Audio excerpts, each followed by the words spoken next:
Welcome to This Week in Creationism, episode number 2. I'm your host, Joel Duff, where we look at the headlines in creationism from the past week. This week, groundbreaking Grand Canyon research, Quokkas, Pensacola Christian College. We've got a whole bunch of other things to discuss, so we better just get started. The Grand Canyon has long been a point of discussion for those who wish to discuss the age of the Earth. It's not difficult to imagine yourself standing at the edge of the Grand Canyon and asking yourself the question, how did this come to be? And of course, old age creationists or conventional geologists have one particular answer that involves millions of years, whereas Andrew Snelling, who is committed to a 6 to slightly more years age of the Earth, says that the Grand Canyon can be no less or no more than 6,000 years old. In fact, it's probably younger than 4,500 years, which is the age of the global flood. Those are highly contrasting views. Andrew Snelling has spent enormous effort through the efforts of Andrew Snelling to try to provide evidence that the Grand Canyon was formed very, very quickly. And his most recent results have been published in the Answers Research Journal, which I'm going to show you in just a moment. And it's been splashed all over the front page of Answers in Genesis. Here it is on the front page this week. And Ken Ham has also been talking about it. So here we have Canyon Research, examining the Bright Angel Formation. And if we go and look a little bit more, in this, I was going to say it's in the Answers Research Journal. That is the what Answers in Genesis calls their peer-reviewed scientific journal. I'm still mystified as to why Andrew Snelling has published his results in this particular journal. After all, he is the editor of this particular journal. So he would be the one that would find the reviewers to review his own article in his own journal. I don't understand why he didn't try to send this to maybe the Creation Research Quarterly, which is another young earth creationist publishing house, and at least there would be the semblance that he got some kind of review outside his own organization. But instead, he did this massive amount of research, and this article, I'm not going to show it to you, but if you want to go look at it, it is dozens of pages long, descriptions of the rocks of this particular formation, the Bright Angel Formation. And we'll see that if you look at the bottom of that page, it also suggests you might be interested in his other article, also published in the Answers Research Journal a few months ago, The Petrology of the Tapeats Sandstone, which is another formation right there near the Bright Angel Formation. Both of these are what we'd call descriptive works. He's describing what he sees from a structural geologist standpoint. And he makes various inferences from that, but mostly he's not. He's mostly just describing what he sees as sort of laying the foundation for what I think will be some future articles that do more of the discussion of how this fits into a young Earth worldview. Honestly, he could take a few paragraphs out of this, and I think the work is probably reasonably solid. I think that his descriptions are probably actual descriptions of what is there. I think conventional geologists might quibble with his interpretations of why he's seeing what he's seeing. But nonetheless, I think the actual data that he has collected is valid, which is also why it surprises me that he didn't. Well, we don't know that he didn't try to submit this to a conventional geological journal, right? He might have submitted it to Structural Geology and got rejected for some reason. But I would hope that he would at least have thought and tried to submit this to a peer-reviewed journal that would validate at least the evidence or the observations that he has made. If he had done that, at least he could say, look, my peers outside of the creationist world recognize that what I've done is valid observation. They might disagree ultimately with these other papers I'll probably have to publish at a creationist journal, in which I try to squeeze what I've now observed, or the facts, the evidence, the observations. I'm gonna now interpret all that evidence in a young Earth framework. But I think he would have gained at least some semblance of looking like he was trying to be not trying to be biased. But by publishing in your own journal in which you're the editor and really are going to decide whether you're going to publish this or not, he's throwing away any possible any possible feeling that that this data can be trusted by those that are outside the young Earth creationist community. And I think that really brings us to what's actually going on here. There really isn't any intent by the young Earth creationist community to try to convince scientists and professionals outside of the young Earth community that a young Earth is a valid interpretation of the evidence. Their interest is in providing comfort to those who want to believe in a young Earth or are convinced through for theological reasons of a young Earth, biblical interpretations. Ken Ham is using this as a marketing tool, right? He is saying, so here's how he introduced Andrew Snelling's work on his blog on Answers in Genesis. More groundbreaking research evolutionist won't do. And you see, he says Andrew Snelling, a world-class geologist, has been doing research in the Tapete Sandstone Formation in the Grand Canyon that evolutionists have never done and have even tried to stop. That's a little bit of exaggeration. Andrew Snelling is a PhD geologist, world class. I've published more articles than he has, and so I guess I could call myself world class if I want to do an apples to apples comparison. Also, is this groundbreaking research? It's describing what's there, and in that sense, he's describing some things that maybe no one's actually described that actual formation in that particular position in the Grand Canyon. That's true. All right, so no evolutionist, again, using the word evolutionist instead of geologist. Geologists may not have looked at that specific piece of rock that he's looking at. And in that sense, it's groundbreaking because it's brand new. No one's ever looked at it before. In that sense, every journal article that I've ever published, and I've published more than 50 articles, are all groundbreaking research. But I think that does injustice to the term groundbreaking. I don't go around referring to my work as being groundbreaking, and I don't refer to myself as being a world-class biologist. But clearly I am, if I'm to believe this language being used about Andrew Snelling. So Ken Ham is promoting this to his audience as if, wow, I've got this geologist who's working for me, and he's doing things that no one else dares do, right? He's looking at these actual formations, and no one else is describing them, and he's finding things that the atheistic community is unwilling to look at and examine themselves. All of this is a lot of fancy language. The article is what it is. It seems like sound research, but there's nothing terribly exciting about it, and it does not draw you directly to the conclusions that Andrew Snelling wants you to make. I also want to note one other thing about what Ken Ham is doing here, and this is something that comes from my many years of watching young Earth creationist output. You notice the date here. Ken Ham put this on his blog, and he tweeted on September 11th, which was last Saturday.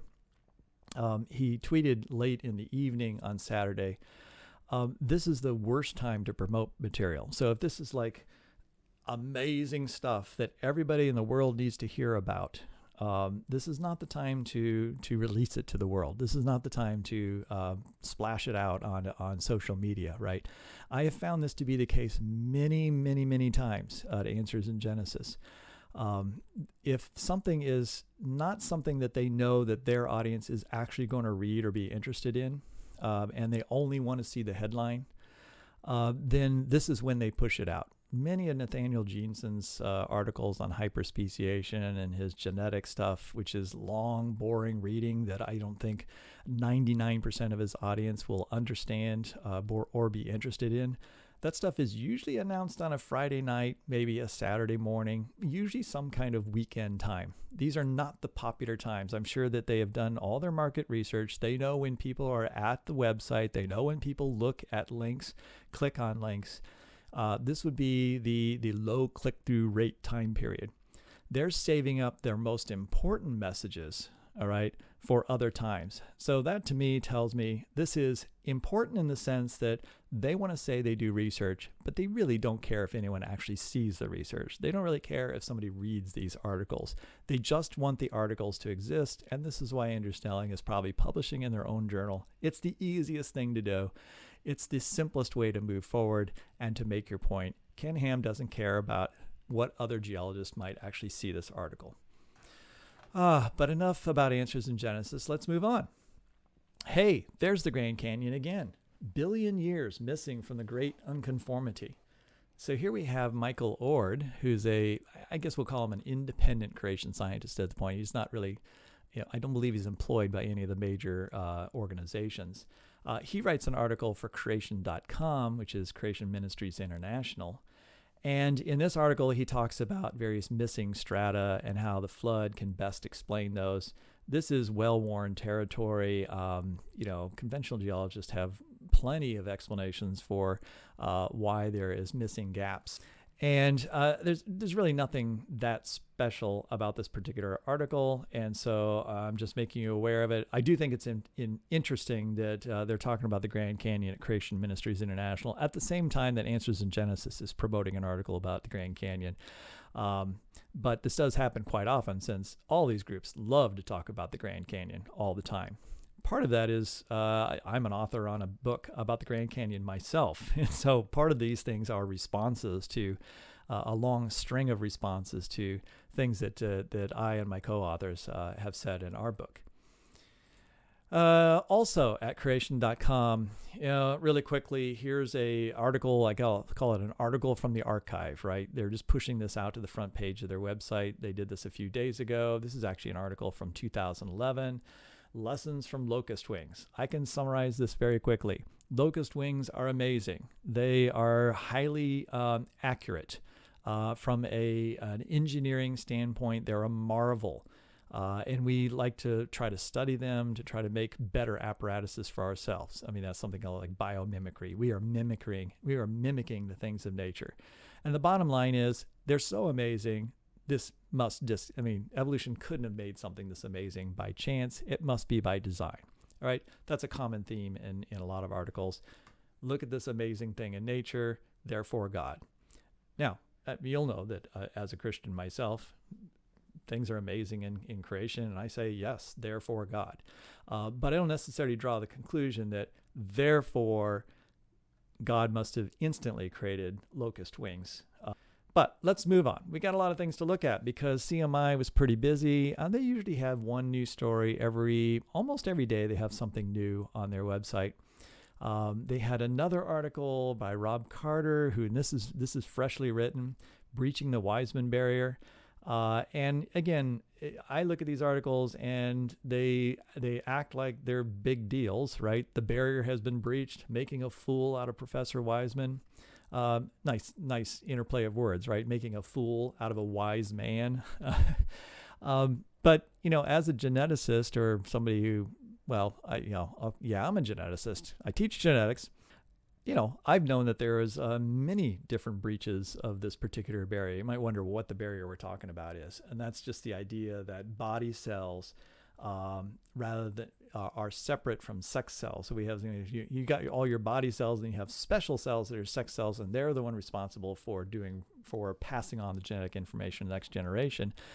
Now to ICR, Institute for Creation Research. I mentioned last week that they're on a trip and they're making videos and they're doing some field work to support two of their major programs. We said that they're doing this work on continuous environmental tracking, CET. That's their option instead of natural selection. And so that's something that they're continuing to push forward, and they're also looking at dino soft tissues as well. So they have another article in which they talk more about those efforts.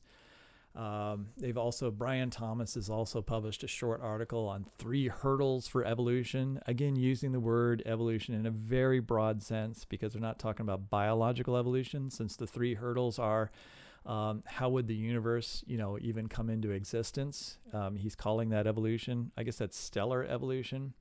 But nonetheless, packaging the word evolution to make it sound really scary.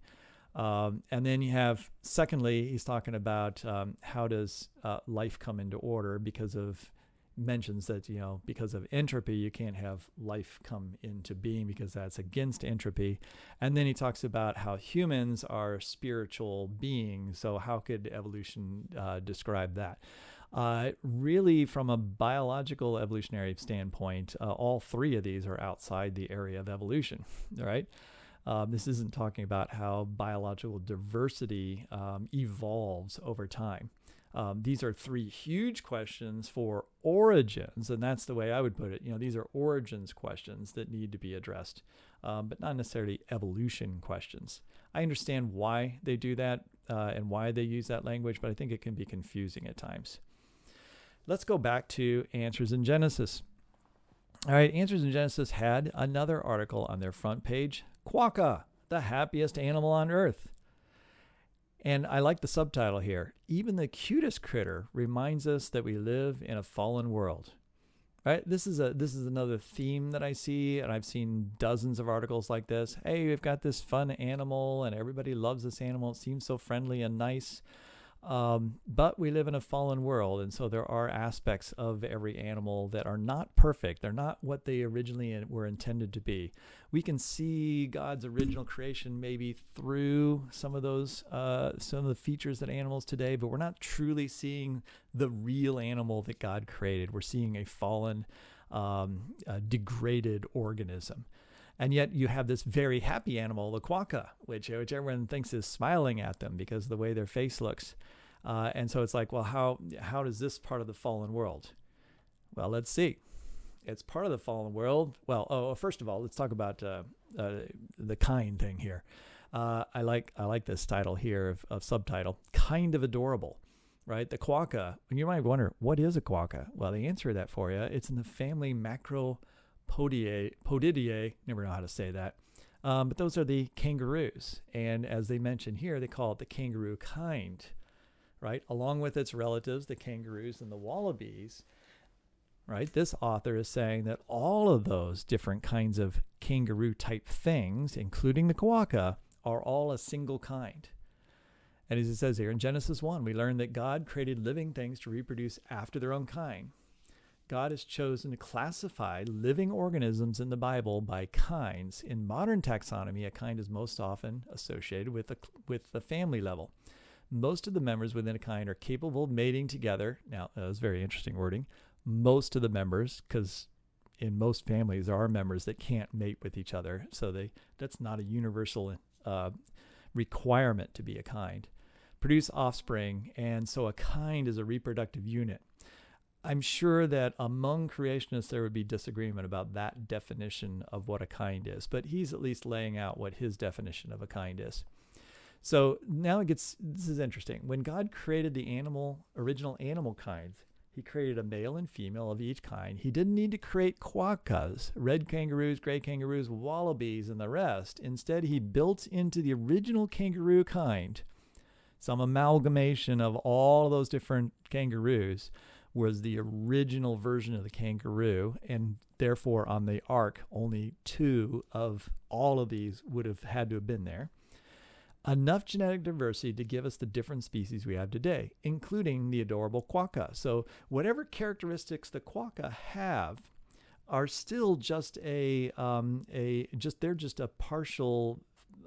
just represent a fraction of the characteristics of the original kind of kangaroo, because the kangaroo has been split into many, many different sort of piles of separate groups of variation, which we now call species, which are quokkas and kangaroos and so forth. Now, by the way, quokkas cannot mate with gray kangaroos and produce offspring. And so that's where the kind definition breaks down, unless you have the caveat, most members are capable of mating, because that allows you the out. Oh, I also want you to notice something else on this particular page. You'll see an ad in the middle of this article for Cedarville University, Pensacola Christian College, which I'll be talking about in a moment, and masterbooks.com, which is along with Master's College. Those would be your 3 primary colleges that young Earth creationists push in terms of being creationist colleges. This is where colleges that would promote young Earth creationism, they have departments of geology and biology that are fully integrated with the young Earth creationist materials. I said, what about quokkas? Are they really such wonderful organisms? Do they really represent the goodness of God's creation in all aspects? Well, now they're saying they're really not so good in one aspect. They're not very good at parenting. Now, the quokka may look cute and cuddly. Its smiles belies a perfect life, right? It looks like it has the perfect life. It looks like it's happy all the time. But it lives in an imperfect world where predators don't care how cute the prey is. A quokka will do whatever it takes to survive. When a female quokka carrying a joey is being pursued, she may intentionally drop her baby and attempt to escape. It's an easy meal. The joey is distracted by the predator, allowing the mom to get away. This sad and sobering behavior isn't what God intended in his perfect creation, right? So God didn't intend originally that the quokka should ever fail to reproduce, because no animals would have died. No quokka would have ever died before the fall. In fact, one of the reasons that this sad event wouldn't happen is because animals didn't eat other animals before the fall, and therefore nothing else would have been eating that offspring, and the quokka wouldn't have to be scared and run away. Right, so that's what they're saying, is that what you see in all the animals you look around us, anything that looks good is just a remnant of it's a shadow of how wonderful and beautiful and amazing these creatures were before. Its creation still contains some things that make us smile, as they say, from crazy cats to cute quokkas. But that belies, what's really happening, which is sin has somehow corrupted these animals and made them not fully as wonderful as they could be. All right, so this is pretty standard fare, really, in terms of just introducing a new animal that maybe you're not familiar with and saying, like, isn't all these characters great? But look, they also do all these things that really are suboptimal in terms of the original creation. And so therefore, again, that's kind of the gospel message, that Adam destroyed this world through his sin, and therefore we need to realize that. We should be able to see that in nature through these terrible things that happen in organisms. All right, there's one other thing I want to note about this particular article, though. I didn't know the author of this particular article. I always look to see who writes any article in creation science, and I want to know something about their background. So I saw it was Micah Bowman. And Micah Bowman, when I clicked on his name on Answers in Genesis, I discovered this was the very first article he's ever published at Answers in Genesis. This is the only record of him there. There was no information about his background. I had to do a bunch of Google searching before I finally found out who he was. He is a faculty member at Pensacola Christian College. And so here they list him as having a BS from Pensacola Christian College. And then he went on to get a master's degree at the University of Nebraska in Kearney. And now he's back at Pensacola Christian College teaching there. And what I found fascinating here is I started to scroll down Pensacola Christian College's list of faculty. And I'm just showing you one snapshot around Michael Bowman. But look at Chris Bowman, also has a BS from Pensacola Christian College, does have an ed degree. Then Nikki Boyke here, also a bachelor's in science from Pensacola Christian College and a master's. And then we have somebody else that has a bachelor's degree and a master's degree from Pensacola Christian College. And then the next person has a bachelor's and a master's from Pensacola Christian College. This theme goes on and on and on and on and on, and at least 9 out of every 10 faculty members who are now teaching at Pensacola Christian College got their degrees from Pensacola Christian College. Most only have masters. They have very few PhDs that are professors, or I'll just call them faculty at Pensacola Christian College. I was not shocked by this at all. It's not quite as true at Cedarville University, but there's a similar theme there. Here you have somebody who was brought up at Pensacola Christian College, probably came from a homeschooling environment or another Christian school that taught materials through Answers in Genesis. They go to Pensacola Christian College, and there are infused with more information from Answers in Genesis. So they develop a very strong worldview that way. They leave and maybe go get a degree somewhere else, often in fields that aren't especially controversial, right? You can do biotechnology or something like that. And then, I mean controversial with respect to origins. And they then come back to Pensacola Christian College, and now they have this degree that allows them to teach there. And of course, they have this ensconced worldview that Ken Ham has brought them up under, and now they're teaching the next generation. I know a number of graduates of Pensacola Christian College, and they are some of the most outspoken young earth creationists. And I find them to be, honestly, some of the least informed as well. They have such, I'll say they're kind of radicalized young earth creationists that often have not experienced other ways of thinking enough to realize what they're even arguing against sometimes, because they don't have enough experience with other worldviews or other ways of thinking about how to understand science, that they have a tremendous number of misconceptions. And unfortunately, those misconceptions are just getting compounded by more teachers who have misconceptions, who don't even understand their own misconceptions, and teaching those misconceptions to the next generation.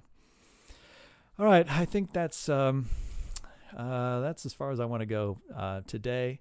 So much going on. I've already seen a few things that have come out today that I'll include in next week's This Week in Creationism. So for now, signing off. Look forward to seeing you next time. Bye-bye.